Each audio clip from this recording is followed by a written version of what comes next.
अगर मैं आपसे कहूँ इस धरती पर एक ऐसी सिविलाइजेशन थी जो हमसे ज्यादा समझदार थी, जिनके शहर इतने प्लान्ड थे कि आज के इंजीनियर भी उनके डिजाइन देखकर चुप हो जाते हैं, लेकिन आज हमें उनका नाम तक नहीं पता है। वो कौन थे, वो किस भाषा में बात करते थे, और सबसे डरावनी बात है उन्होंने अपनी पूरी सिविलाइजेशन बिना किसी राजा, बिना किसी सेना और बिना किसी युद्ध के चलाया। आखिर कौन थी इंडस वैली सिविलाइजेशन?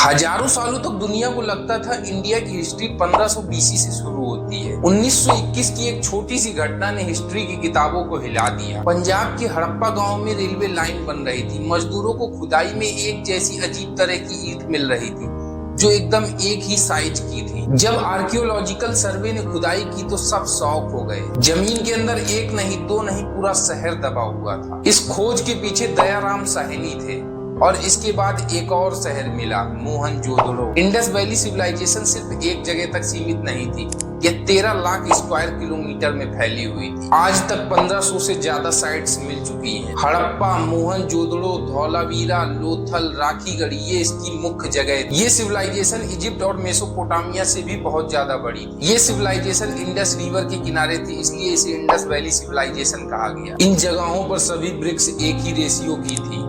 घरों में बाथरूम था और घरों का गंदा पानी शहर के ड्रेनेज सिस्टम में जाता था।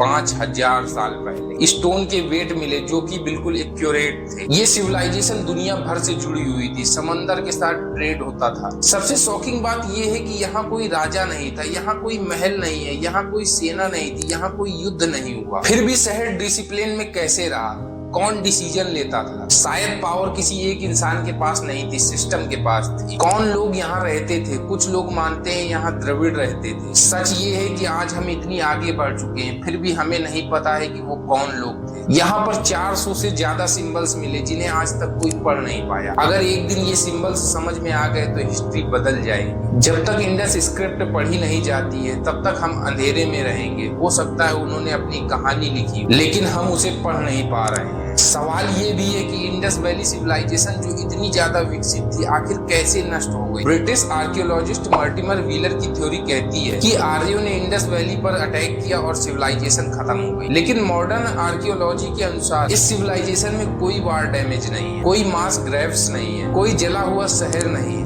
इसलिए आज ज्यादातर एक्सपर्ट आर्यन इन्वेशन थ्योरी को गलत मानते हैं। सच ये है इंडस वैली एक दिन में डिस्ट्रॉय नहीं हुई है, ये धीरे धीरे खत्म हुई है। सिविलाइजेशन खत्म होने के कुछ पॉसिबल रीजन: सरस्वती रिवर का सूखना, climate change, floods, trade collapse, लोग शहर को छोड़कर गांव की तरफ शिफ्ट होने लगे। इंडस वैली सिविलाइजेशन सिर्फ ईंट और पत्थर नहीं थे, ये प्रूफ था कि इंडिया हमेशा से एडवांस रहा है। लेकिन कुछ सिविलाइजेशन अपनी कहानी खुद नहीं बता पाती है, वो बस खामोशी से जमीन के नीचे सो जाती है, और इंडस वैली सिविलाइजेशन उन्हीं में से एक थी। उम्मीद करते हैं ये वीडियो आपको पसंद आया होगा। वीडियो पसंद आया हो तो वीडियो को लाइक करें और ज्यादा से ज्यादा शेयर करें। मिलते हैं इसी तरह की एक और वीडियो में।